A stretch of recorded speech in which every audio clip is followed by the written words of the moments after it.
a culling of people also in the process. We found out that when we started working, less people wanted to be involved, but we narrowed it down to, it seems that we're creating a handbook for solar installation for Habitat for Humanity International and a community solar working group. And so the community solar is the idea. Community solar is basically, a company builds a whole solar farm and people own part of it, and that energy applies to their electric bill. So the nice thing about community solar is I can buy my mom a solar panel for Christmas and that energy gets applied to her electric bill. Or you can buy they're not all the US states so far have community solar, and it's still an uphill battle. But when it does get built, it means that the disadvantaged people get solar proportionally easier. And then, of course, all the people who have no solar access or are renters can also get solar. So, and our next meeting is, we meet once a month on the third Friday at Friday morning Central Time. We've been meeting officially. We start at 9 a.m., but we've been opening it at 8:30 for socialization Central Time. So fantastic. And those meeting times, by the way, folks, if you go to the second page of the agenda, we have got details as to when all the various meetings are happening with links. And Joey's just put in a note into chat for you there, or as far as something. So David's question, how can community solar be done in developing countries? It's mostly a policy of the utility company. So it has to be, the utility company has to let you do something called virtual net metering, meaning the energy flows into their grid over here, and that energy can be applied to someone else's electric bill. There's a couple ways to look at that question. One is kind of how Or is answering it. If there is a public utility commission, that's the vehicle. But we've already got a number of projects underway, where somebody is trying to put renewables in for, say, a hospital or something, and they're electrifying, a whole community. Right. So if there is, there's lots of locations in the world where there isn't a public utility. Right. There's a generator and a bunch of people plug into it. And in those locations, in a sense, then you create what you call island power, basically. So you build one big solar system to offset the biggest load, and then you add more solar to offset other people's energy, especially on islands where the majority of the electricity is fossil fuel produced. So basically you have an island grid and you can put a bunch of solar to offset that whole grid. So are we ready for a solar presentation? Yeah, let's perhaps continue the discussion with Q&A after. There may be other relevant parts to it after we've heard the rest of things. So over to you all. Will do. Solar energy is everywhere. Luckily we have it, otherwise it'd be dark all the time. Just like solar makes dollars and cents. Most of the people who put in solar in my area, at least, do it not in any way for environmental reasons, but for making money. It's just like, of course, it is something that you put it in and it lasts. I mean, quite literally, the warranty, power production warranty on a solar module is 25 years. Name me any electronic that has more than a few years warranty, and that's just absolutely phenomenal. And that's because it's solid state electronics that doesn't have any moving parts. That is solar electric. Now I wanted to talk about the two types of solar energy. You've got the heat and you've got the light. The majority of solar that's being put in nowadays is from light, electricity from light. But historically, the majority of solar until, like the 70s was from heat. Solar thermal, if you've left your car parked out in the sun for a few hours, it gets really hot from the sun, but we're not really tapping into that mostly. Mostly the new sexy solar is the electricity. And so mostly I'll be focusing on the electric, but there is a lot of different types of renewable energy. Probably the best and least talked about renewable energy is human energy, the ability to figure out ways to reduce your own energy usage. I call it the difference between energy efficiency, buying something that uses less energy, and energy conservation, changing your lifestyle to use less energy. Energy is the world's #1 industry. Very little talked about, but it runs everything. It keeps us all going. And unfortunately, our energy industry in the world has been focused on fossil fuel. It was, readily, I wouldn't say readily, but extremely cheap. And recently, that hasn't been the case anymore. This right here is a picture from Climate Reality Project. I don't know, someone showing up here to talk to me. Basically, the pollution that's creating a blanket around the earth is warming us up. And we need to stop that from happening. So, excuse me for a second. Okay, sorry, I'm on a meeting. Yeah, all right. Have a good one. Recording stopped. Recording in progress. So, the one time someone stops by all week. So primarily I'm talking about photovoltaics, which is Latin for electricity from light. Photovoltaics have actually been around since it was discovered back in the 1800s, but it didn't start going mainstream until the 1950s. Definitely when we started going into space, it made it so that there was enough leftover solar panels for the backwoods people. And the industry started going into the backwoods. Now, if you look right here in this picture, on the right is solar thermal, and on the left is solar electricity.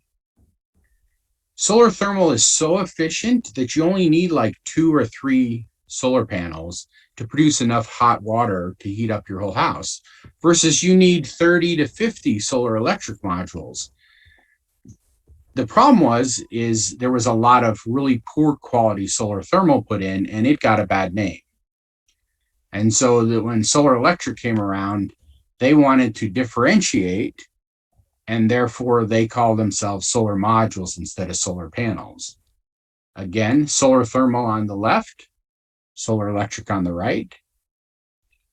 Radiant sun, sunlight. Now, this right here is the main thing that most people have a problem with. They think solar electric systems need a lot of batteries. All right. Solar thermal is basically your car got sat out in the sun, it heats up in there, and then you need to pump that hot air into your house or to heat hot water. Of course, liquid transfers heat better than air. And so most solar thermal systems use either water, or I've even seen systems in South America that use coconut oil, stuff that can handle hot temperature. Because the issue with solar thermal isn't that it'll get hot, it's that it gets too hot. And if it gets too hot, it turns everything to steam and the whole system stops working because you let the heat escape. When I first started doing solar energy 22 years ago, we did a lot of solar thermal. We haven't done a solar thermal system in probably 7 years now. Because part of it is it does need a lot of maintenance. because it has, even though it's 60 to 80% efficient compared to the 16 to 18% efficient of solar electric. Solar electric actually does everything in your house versus solar thermal just does one thing. It heats either your house or your hot water. My mom absolutely loves her sun oven. We grew up off grid, and she still to this day, she lives, with a regular electric house, but she will not heat the house by cooking in the hot summer months. She has a couple of sun ovens and she puts them outside. And the one in the center there was actually designed, it's Sun Oven International, by a company in Northern Illinois. They're now called the World Oven. He created that to make it so that people didn't die in third world countries from smoke inhalation and all the work it took to get stuff to burn. Now, his main market is actually survivalists. So it's interesting. Ooh. Now, solar electric quite literally takes light, photons, and converts it to electricity, electrons. If you want to, I can show you the paper that Albert Einstein won the Nobel Peace Prize back in 1905, explaining the photovoltaic process, how electricity can be converted from light. But I just boil it down to, it is magic. All kinds of different solar modules in all different shapes and sizes. But basically, there are two types of grid systems. If you're off grid, I grew up off grid. I've lived off grid for 35 years. My only source of electricity was solar. Then I would have to put it in batteries and run things in my house. If you have the grid, you don't need batteries. The solar produces whatever your house doesn't use.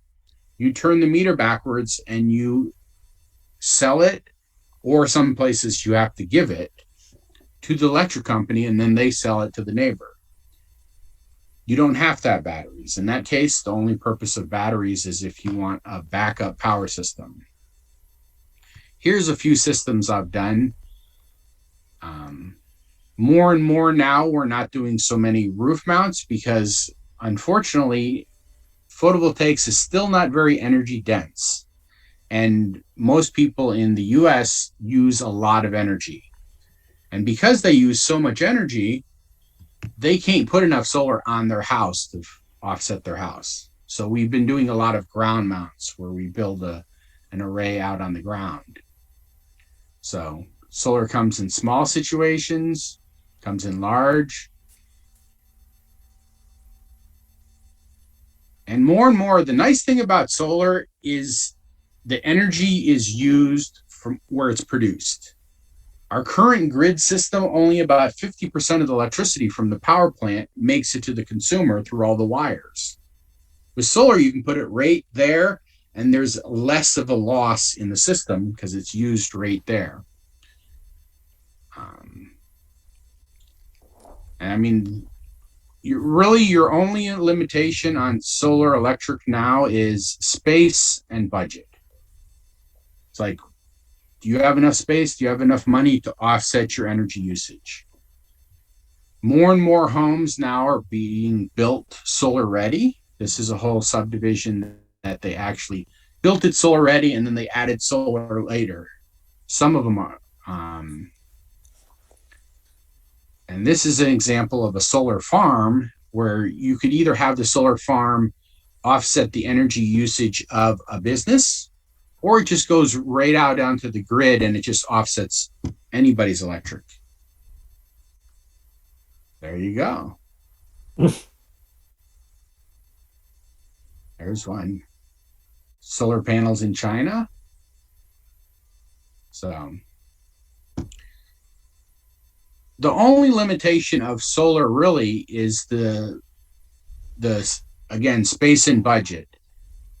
And do you have permission? And that's where solar farms or solar gardens or community solar makes it possible for someone who doesn't have the ability to put solar on their own building can then feed it into the grid and basically own the energy. More and more solar is being accessible to people all over the world for one reason. The price of solar in the last 10 years has dropped 75% because of demand.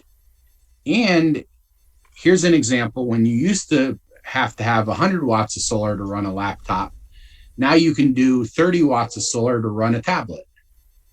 Much more efficient. So I don't know if you ever saw this, read this story. So recently, Illinois passed the best incentive program in the nation for jobs. And I think that's the end of it. Marketing. Yeah, I've been doing solar for 22 years. It's been my passion. Part of it is I grew up without electricity. So the idea that we could magically make electricity from the sun, and that's it. Any questions? Let's see. I see there's a few in the chat here. Let's see. So you want me to answer that, Tim? Oh, it's like,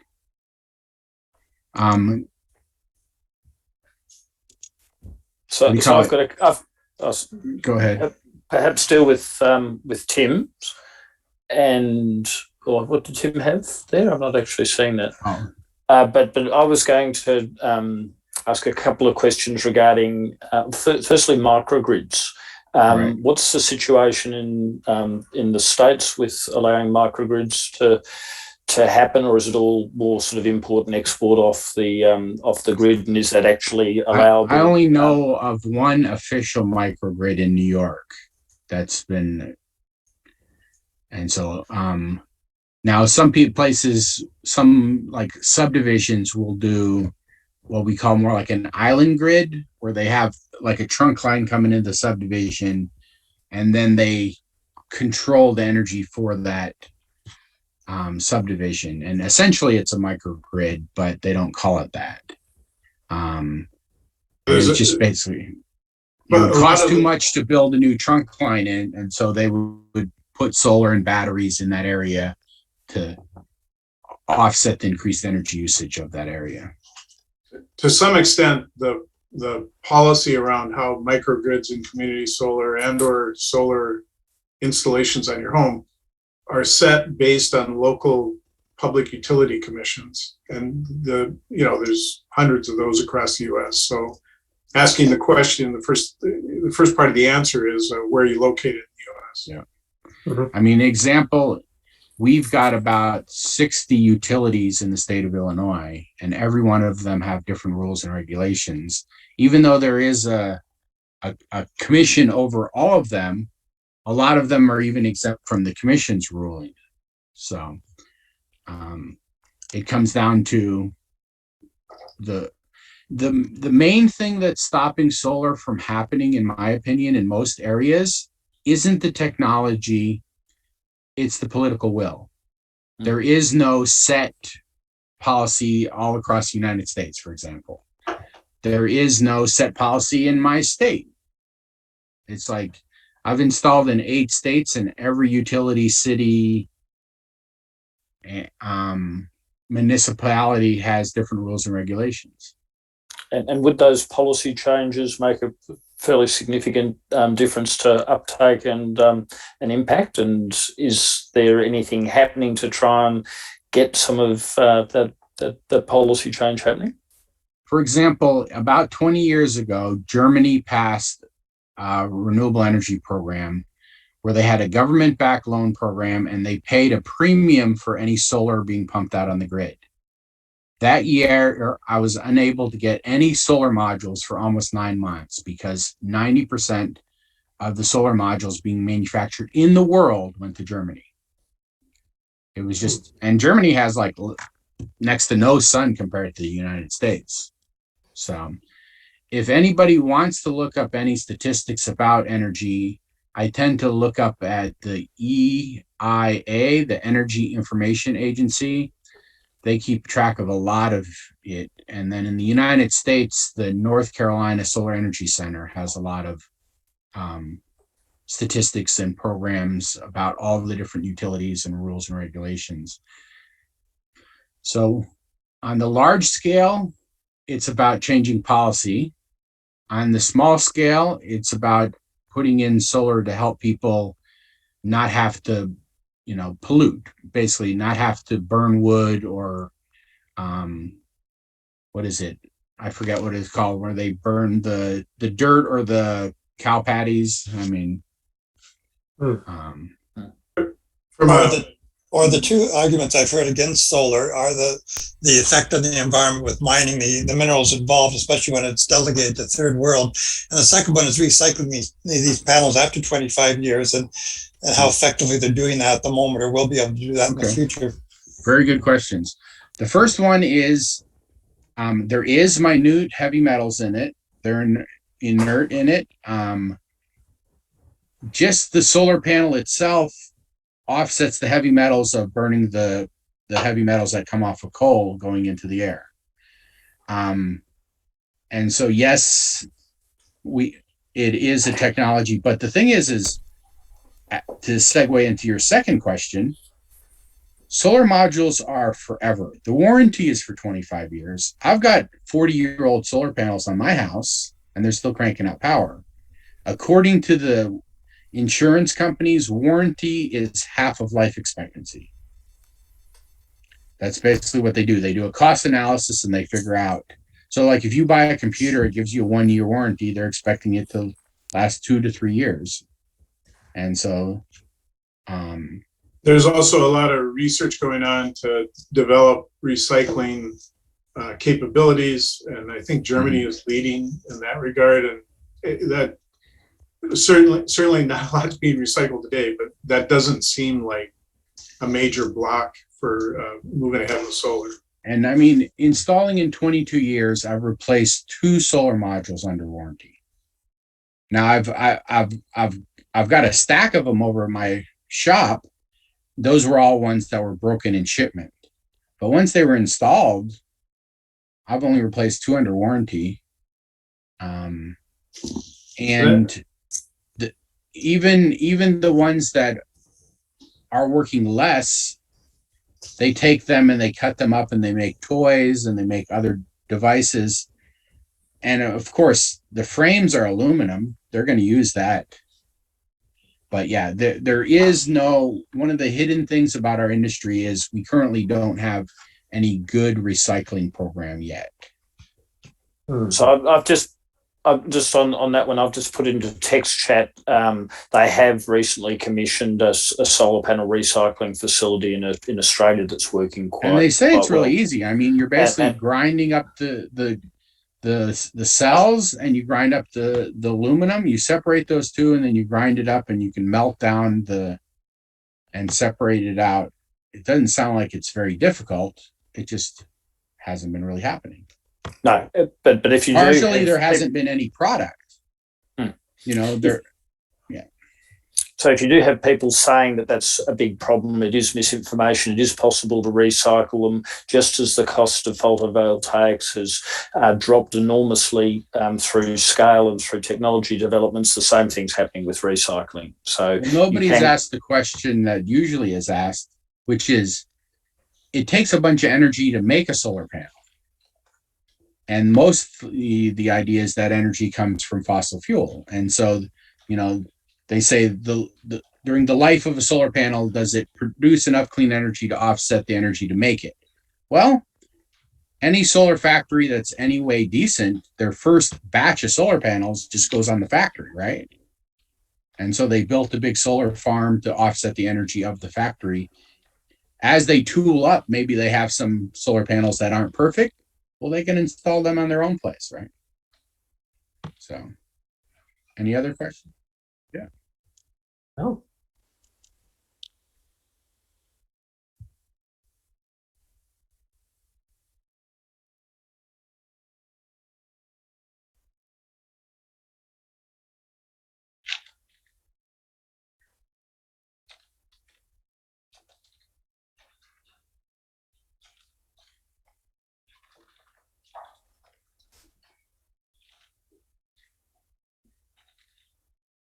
very much so. I mean, again, solar thermal.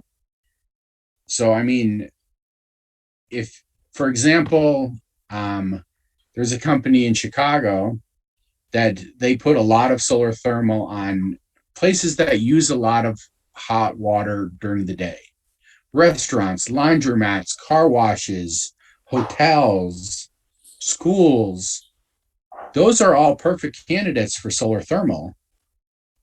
And again, a solar thermal system 60 to 80% efficient versus a solar electric is less than 20%. So if you have something that uses a lot of energy during the day that's heating, I would recommend putting a solar thermal system first. But it does take more complicated engineering.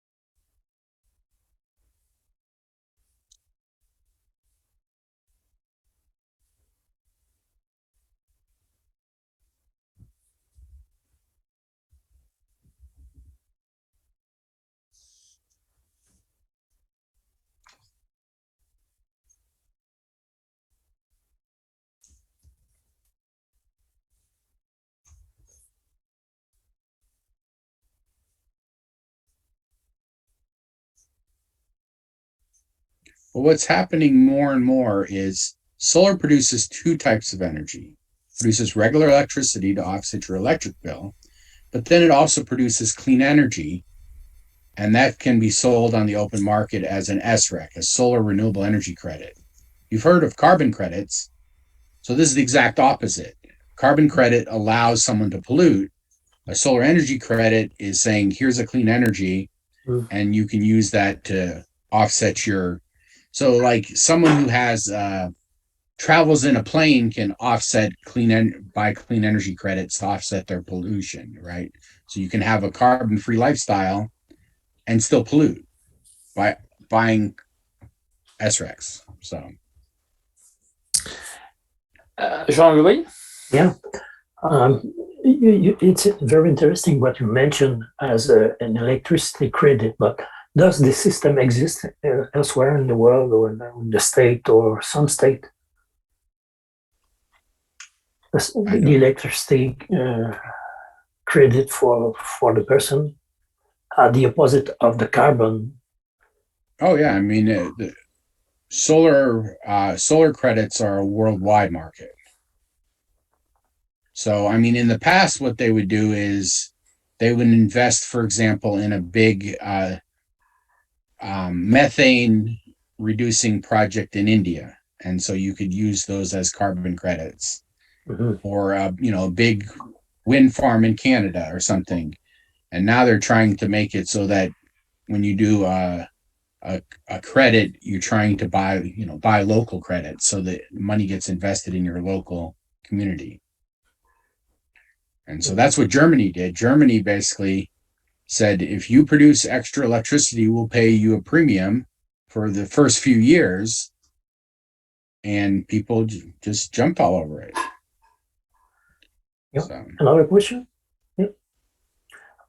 Is it possible to put online the video you showed a few minutes ago and some information of reference to make us as good as you, maybe? Well, the problem is I haven't found, unless someone else has, a good worldwide overall information. Everything is very local specific, based on your political climate and the actual climate for putting solar up, right? It's like some people think that you can't put solar in the north, but because you're producing electricity on light, whenever there's light, the further north you go, you actually have a higher incident of light hitting the ground than you do further south, where you have more atmosphere blocking the light. Okay.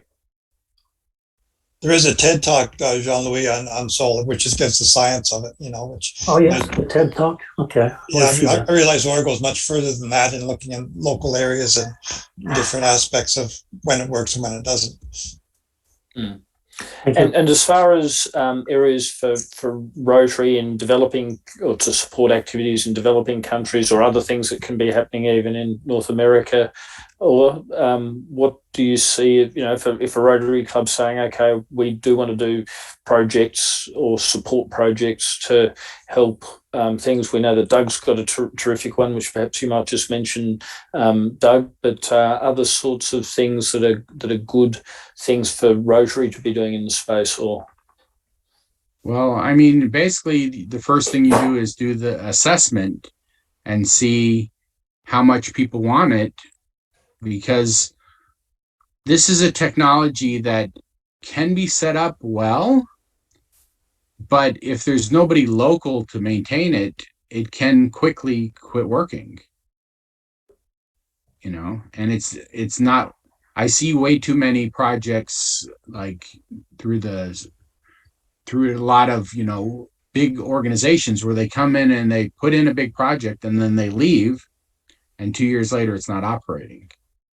And so the best projects I've seen where they do an assessment, figure out how much time and energy and money it's costing someone to do something. And then they have those people pay for the energy from the solar system. They have a pay-as-you-go in Africa. We're just like, if you ever seen a pay-as-you-go cell phone where you can just put a little money and you have so many minutes for the month, they do the same thing with electricity. They put a little solar system up and you pay, and then if you don't pay, the electricity quits working. And it's just literally a little cell device that controls the electricity. Yeah, no, they're awesome. Pat Armstrong, her club here in Melbourne, has put those into Timor-Leste as projects that pay as you go. And the other thing, some of those ones are actually tapping into microgrids, and this gives the extra benefit that should the infrastructure go down, and particularly in countries like Bangladesh, have got enormous use to these pay-as-you-go systems and microgrids. The advantage of those is that when the severe weather comes through and knocks out centralized infrastructure, microgrids mean that people are staying with power. So it seems to be the direction that ought to be happening. I mean, the majority of the world is skipping what we in the industrial age countries have done, which is power lines and telephone lines. They've definitely skipping all the telephone lines, and now they're starting to do the same thing with electricity, where instead of having like one big grid where it's all this complicated, you have a lot of distributed generation, and each one's independent. Even if this town is hooked to that town, if this town goes down, your town keeps operating. Yeah. And so it's creating energy independence through the problem with energy period is we've been so focused on only having like 2 or 3 sources of energy. And there is no silver bullet to like fix it all, but there's a lot of silver buckshot, lots of little things that all add up together. And the problem is most people are focusing on solar electric because it's sexy right now, but there's a lot of better technologies. Yeah, including winds getting more and more into the grid. More efficient technologies. I wouldn't say better. Solar you can put up anywhere. Wind, microhydro is very site specific, but it's better quality. I mean, you can get a lot more energy. So yeah, and it often goes through the night as well, and that base load issue is often considered the downside of things. But as storage technologies are coming down in price and so on, less important. Yeah, I would say 60 to 70% of our customers are putting in batteries. I mean, your residential customers? Yep. Yeah, I was just going to comment. Yeah. Oh, go ahead. That's because we do not have it where when you turn the meter backwards, you get paid the same as you get charged. I just saw a customer's electric bill that put in solar. He's charged 14 cents. And then when he turns the meter backwards, he gets paid 3 cents. So by putting in batteries, you can charge the batteries during the day and then run the house off at night. And he's getting full retail for his solar energy. And so that's the only way that batteries make economic sense. Otherwise, if you're just putting it in for backup power, no economic sense at all. So, Doug, to you. Yeah, well, it may not make economic sense, but after a Category 5 hurricane, yeah, you don't have the grid power for 3.5 months. It's sure nice to have batteries. very true. So Yeah. and more, what we're seeing is that all of these climate issues are hitting everywhere in the country. And if you have just net metering on your, microgrids on your battery, on your system with no battery backup, when the grid goes down, your solar system goes down. You have no Correct. backup. So more and more people are switching to that. But another issue that we're working on, our club here in St. Thomas is working on 2 solar projects. One is is providing solar to low and moderate income families, because one of the huge obstacles to having solar is that, solar, as R said, they'll produce power for 20, 25 years. And I have panels that are still producing power that are 30 years old. And, but you've got to pay for all of that power up front. You've got to pay for the whole system before you can install it. And for, wealthier people who are better off economically. Yeah, wealthy, it's really easy. You just pay a loan instead of electric bill, and the loan has a You payoff. can go to the bank and get a loan. For LMI, you can't do that. So we've raised $180,000 locally, and we've developed a program called Share the Sun, where we're going into the low and moderate income communities and providing 65 to 85% of the cost of the solar up front, where the end user is only paying 15 to 35% of the cost of the system, because we want them to have some, as we call it, skin in the game. So that seems to be working really well. We're also providing portable systems for with small battery backup and inverter systems for renters, because many low and moderate income families don't own their own homes. They're renting them. And our grid here in the Virgin Islands we're paying 45 cents a kilowatt hour, all generated by fossil fuels, and it's very, very unreliable. We have power outages a couple of times a week. So this is I'm surprised you don't have more solar, because that would bring it under a 3-year payback on a solar system. Yeah, it is surprising. Yeah. Exactly, you're right.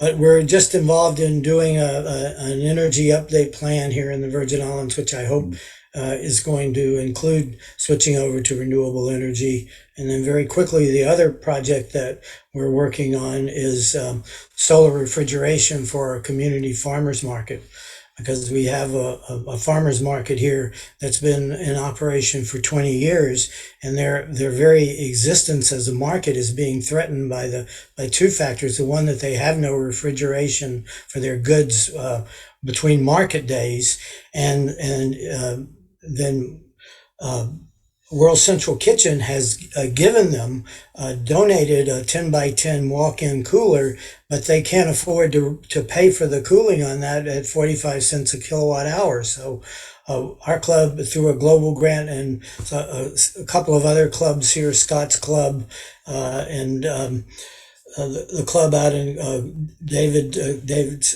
club out in Kauai, they're all working with us to develop a global grant to fund a solar power system to run the solar refrigeration. Yeah, that covers a lot of help. Joey, did you have a question? I just I have a point of just mentioning something within the mechanics of it, which you would absolutely understand.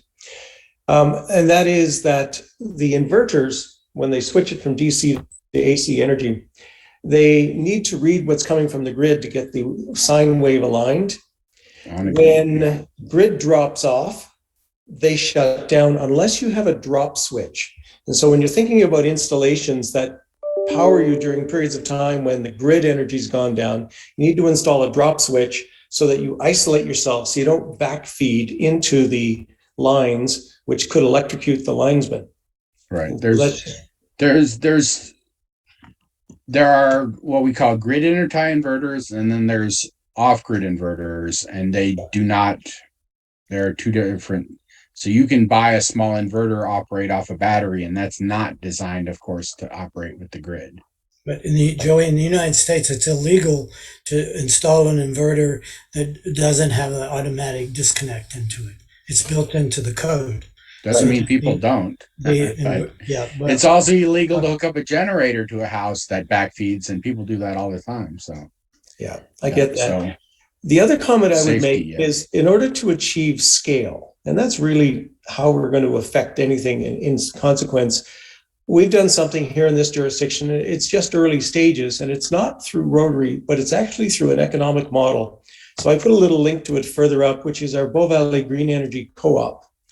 And we use investment money from people like ourselves who have a few shekels in our bank account, and provide a positive ROI for people to invest in this. And then we sign power purchase agreements with organizations that need energy and can't afford it. So think churches and other commercial enterprises that generally have a long-term ownership situation, but may not have the capital for it.